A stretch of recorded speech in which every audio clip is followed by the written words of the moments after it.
Hello, my name is Brittany Jackma. Today I will be presenting my capstone project, creating long-term behavior plans for shy and fearful sheltered dogs.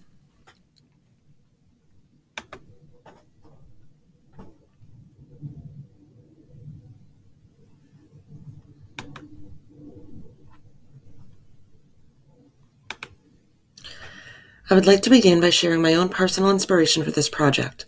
Before entering my program at Unity, I worked as an animal care specialist at the Massachusetts Society for Prevention of Cruelty to Animals. As animal care specialists, we would perform a standard behavior evaluation on dogs who were surrendered to us for various reasons. These behavior evals were conducted no later than 3 days after admittance. The purpose of the evals were to assess if the surrendered canine was able to be deemed adoptable. The assessment lasted no longer than 3 to 5 minutes and was conducted by 2 staff members in an enclosed 5x5 windowless room. The assessment included various tests, including a tail tug by a staff member to see how the dog would react, putting down a food bowl and then interjecting a prosthetic hand into the bowl while the dog was eating to assess their reaction, as well as having one staff member exit the room and then enter abruptly after a few seconds wearing a large hooded coat as a means of assessing the dog's reaction to strangers. If the dog failed the behavior eval, meaning it showed aggression during one of these tests, it may get a second chance in the upcoming days, but more likely was the result that it would be deemed unadoptable and pulled or humanely euthanized if a breed-specific rescue was not available for transfer. I began to see a problem with these evals when inconsistencies began to arise in our assessment of the dogs. It seemed that the results differed depending on who performed them and when in relation to the dog's admittance.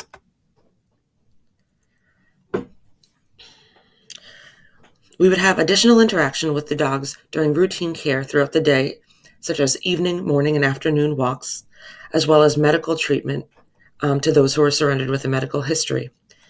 I began to quickly notice that if particular staff members performed the evals, it was more likely that the dogs would be pulled that day. Furthermore, some of the dogs who were pulled and deemed unadoptable or aggressive were dogs whom I had interacted with and had completely different experiences with. In a few of these instances, and with the help of our behavior director, Dr. Terry Bright, she and I were able to create behavior plans within the shelter for problem dogs, all of whom were eventually adopted out with successful outcomes. I didn't know it at the time, but this is where I found the gap in research for what would eventually become my capstone project.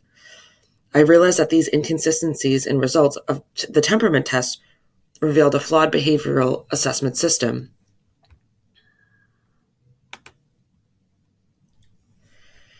Was this standard behavior evaluation accurate in assessing problem behaviors?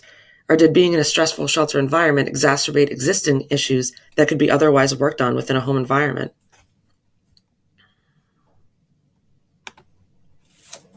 In order to investigate this issue, I conducted a preliminary investigation on current research on the standard behavior evaluation as a diagnostic tool for future behavior, as well as on the physical and psychological effects on canines and on canine behavior of being in a stressful shelter environment, as well as current research on the ability of dogs to be rehabilitated within this environment and after adoption.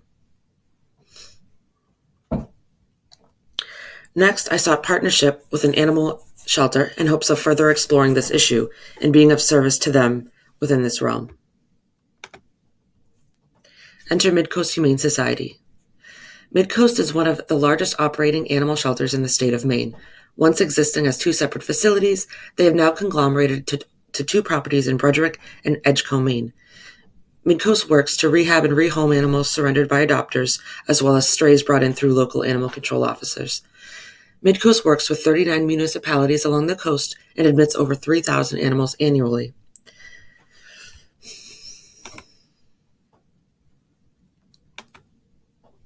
After reaching out to Midcoast Humane via email, I received an immediate response from the behavior supervisor, Ben Bricker. After discussing the concepts that I had been researching, Mr. Bricker noted that Midcoast also faced similar challenges involving the accuracy of behavior evals, as well as dogs being surrendered for behavior issues that could be alleviated through behavioral support. After speaking with Mr. Bricker, we concluded that a potential solution to these related issues was to create long-term behavioral support programs for adopters. I propose to design and produce for Midcoast Humane's use 3 model plans for 3 surrenders at Midcoast, all with different behavioral needs. These post-adoption programs would serve multiple functions at Midcoast Humane: support adopted canines in their acclimation to a home environment. They would support adopters and their families with individualized behavior plans for their newly adopted dog. They would also allow for data collection on the ability of rehabilitation for shy and fearful dogs once in the home through an end-of-the-year survey. They would also allow for data collection on the efficacy of the standard behavior evaluation as a diagnostic tool in predicting behavior outside of the shelter through an end-of-the-year survey. This data would allow for regulation and improvement of current protocol used within Midcoast and would also have larger implications for animal shelter protocols moving forward. Methods. Data was procured from Midcoast Humane Society, including owner surrenders and those brought in through animal control officers over the past year. Data points included any history on the surrender, age, breed, health status, and specific behavior concerns. This information was used to develop individualized long-term behavior plans post-adoption for 3 of these cases under the supervision of my partner. A literature review was conducted of current research on the existing standard behavior eval as a diagnostic tool, as well as of the physical and psychological effects being surrendered to an animal shelter has on dogs, as well as current research showing the potential for rehabilitation of shy and fearful dogs. Results. Primary breed. The majority of canine surrenders were mixed large breeds over 44 pounds. These breeds made up 14.74% of surrenders. The second most common breed of surrender was the American Pit Bull Terrier at 7.69% of annual surrenders to Midcoast. The third most common breed of surrender was the Lab Retriever, making up 7.5% of annual surrenders to Midcoast. Results, reasons for surrender. The total number of dogs surrendered to Midcoast in 2022 was 234. Of those surrendered, the majority were due to behavioral issues, accounting for 11.6% of canines. It should be noted that 11.6 is the number of canines surrendered where the phrase behavioral issues was used as a reason for intake. It does not include the percentage of canines who were surrendered for other reasons that would also fall under the behavior category.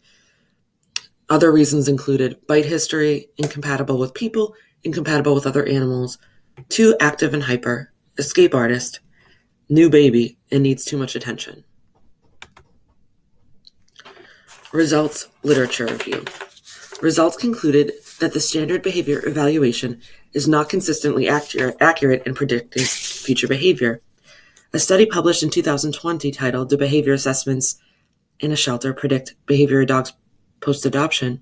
performed at a nonprofit shelter in Australia sought to test the validity of these evals. Researchers evaluated the standard behavior eval 5 days after admission and observed if the results of the evaluation corresponded with the dog's behavior 1 month post-adoption. Research concluded that although the standard eval is useful to predict some behaviors post-adoption, such as friendly and arousal behaviors, it is largely ineffective in predicting problem behavior, such as aggression and separation anxiety. Results also illustrated the measurable physiological and neurological changes that occur when dogs are surrendered to a stressful shelter environment.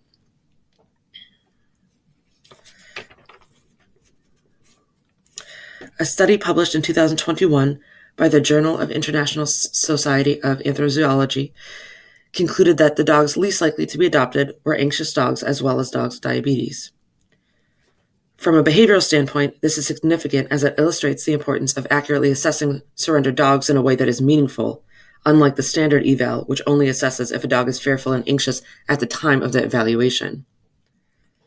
Furthermore, a 2021 study published in the scientific journal Animals showed the neurological changes that subject dogs experience after admittance to the shelter. These changes include the stress response, also known as HPA activation, which includes physical symptoms such as increased heart rate. The study showed that cortisol levels in dogs were 3 times higher than they were prior to admittance. What is more, the cortisol levels did not begin to decrease for 3 days, which is within the time frame that most standard behavioral evaluations are performed. Results also showed that the standard behavior evaluation fails to consider the potential for shy and fearful dogs to be rehabilitated, even in the most extreme neglect and abuse cases. In 2022, the ASPCA published the study Behavioral Rehab of Extremely Fearful Dogs, report on the efficacy of a treatment protocol.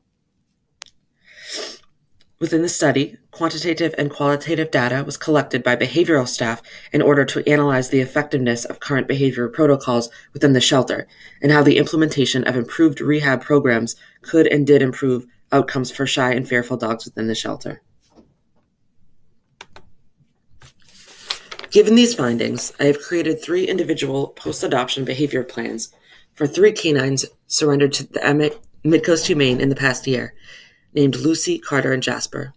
Each surrender had a unique history, or lack thereof, a behavior profile, and behavior challenges that needed to be addressed within their plan. The plans were designed so that immediately following adoption, a member of the Midcoast behavior staff would be assigned to each canine as his or her behavior counselor. Each plan follows the best industry practices of acclimating a dog into a new home, as well as addressing individual concerns for each surrender. Behavior plans. The plans include methods of preferred communication between adopter and counselor, an overview of each individualized training plan, including specific behavior goals, a breakdown of each dog's schedule on a daily, weekly basis following adoption, and then it's broken down into monthly goals, with room for adjustments according to the needs of adopter and adoptee. An adopter log is included to record progress notes, concerns, and questions which will be communicated to the counselor via chosen method of communication, as well as an end-of-the-year survey discussing overall progress, future goals, and assessment of how accurate the behavior profile created by Midcoast upon intake is in relation to the dog's current behavior within the home. Future implications. The future implications of this research and these behavior models is that they serve the purpose of providing a means of support for recently adopted canines displaying shy and fearful behavior in a way that considers the complexity of canine behavior in a way that a 3 to 5 minute standard behavior evaluation cannot. The models provide the dogs with the opportunity for rehabilitation within a home environment and outside of a stressful shelter environment. Feedback from adopters, including progress notes as well as an end-of-the-year survey, will supply Midcoast Humane with much-needed data to better inform them of the efficacy of current protocols used within the shelter to assess and manage behavior. If the shelter chooses to implement these behavior plan models and are successful, they may be used as a model for other species within the shelter and dispersed to shelters on a larger scale for their use to continue this essential work and research. Thank you.